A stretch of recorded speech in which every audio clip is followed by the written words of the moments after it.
Nigeria is technically in recession. The revelations come from the Minister of Finance, Mrs. Kemi Adeosun, in a meeting with senators on the state of the economy and the implication of the 2016 Appropriation Act. She also said the violent activities in the Niger Delta region have affected government revenue.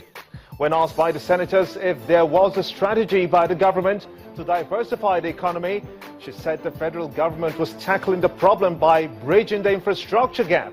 What does this mean to the people of the country who are faced with one of the greatest economic challenges in more than a decade? Where will this end? What if the situation gets worse? What then with the people doing and then seeming in the situation of the devil and the deep blue sea? Data feed still coming through real time in one place simultaneously on all our social media platforms, channelstv.com. You also can be part of the show. Use the hashtag State of the Nation, tweet at Gimba Umar CTV, and air your thoughts on state of the Nigerian economy. It's prime time in Lagos, and this is State of the Nation.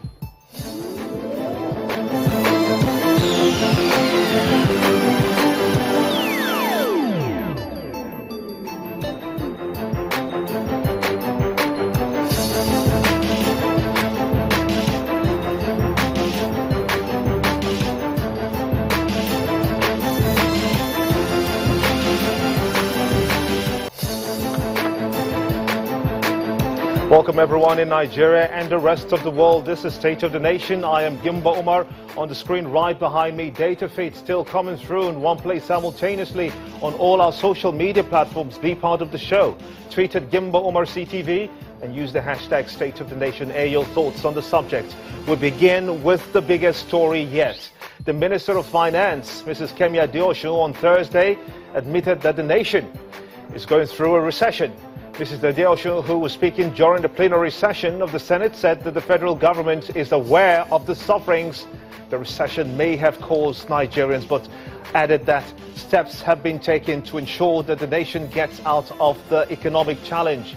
She also appealed to Nigerians not to panic over the recent economic situation that we have found ourselves in.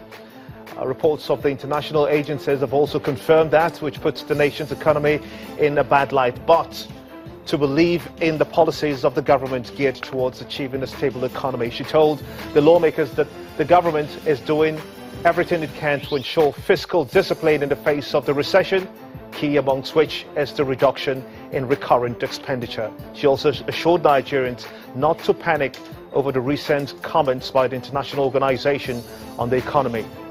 Meanwhile, the lawmakers dwelt on how the federal government plans to mitigate the impact of the fall of oil prices on the masses.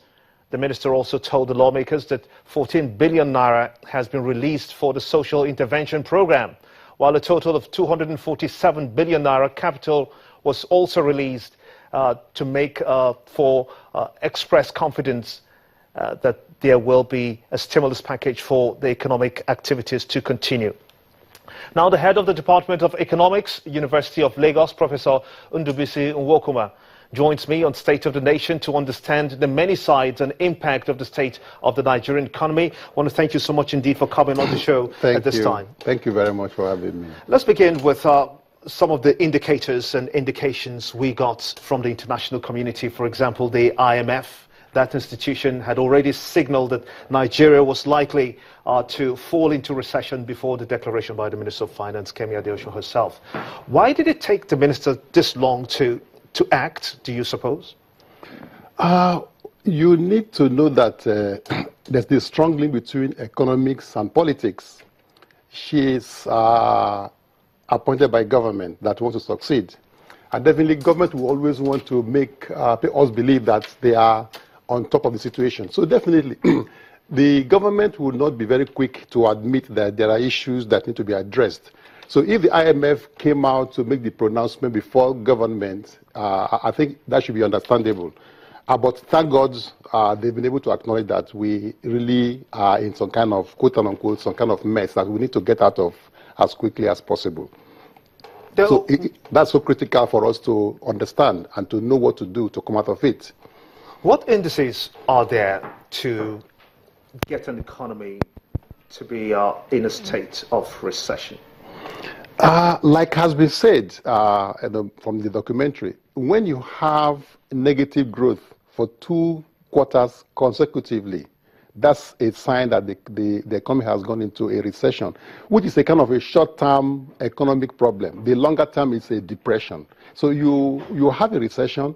If you don't get out of it, that will lead you into a depression. So thank God we are just having a recession, which actually, if they take the right steps, we can actually come out of. So basically, having 2 quarters of negative GDP growth, then you know you are in a recession. What steps should then be taken to get this economy out of this situation that we have, a recession slipping very fast? Yeah. Government should spend. We should spend. Because when you have so much unemployment in the economy and you have lack of growth of your output, government should begin to spend and stimulate the system.